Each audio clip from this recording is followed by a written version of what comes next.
పాలస్తీనా అనే ఊసే లేదని తేల్చి చెప్పేస్తున్నారు ఇజ్రాయెల్ ప్రధానమంత్రి. ఇజ్రాయెల్ ప్రధానిగా తానున్నంతకాలం గాజాలో లేదా వెస్ట్ బ్యాంకులో పాలస్తీనా దేశం ఏర్పడే అవకాశమే ఉండదని బెంజమిన్ నెతన్యాహు స్పష్టం చేశారు.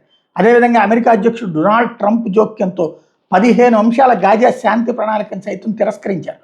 హమాస్ ఆయుధాలను పూర్తిగా త్యజించిన తర్వాత మాత్రమే తమ బలగాలు అక్కడి నుంచి వైదొలుగుతాయని కొండబద్దలు కొట్టారు. కైరోలో కుదిరిన ఒప్పందం తమకు సమ్మతమేనని మరోవైపున హమాస్ చెప్తోంది. ఒప్పందంలోని అంశాలకు ఇజ్రాయెల్ కట్టుబడి ఉండాలని చెప్తుంది.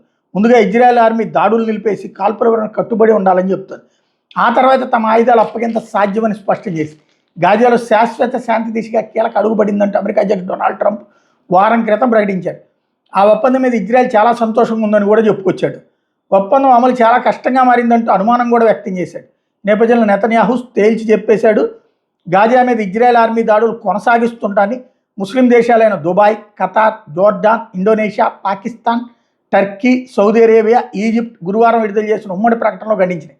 ట్రంప్ ప్రకటించిన కాల్పుల ఒప్పందానికి ఇది పూర్తిగా వ్యతిరేకం అని చెప్పి ఈ పరిణామాలతో గాజా శాంతి ఒప్పందం అమలు మీద నీళ్లు గమ్ముకున్నాయి.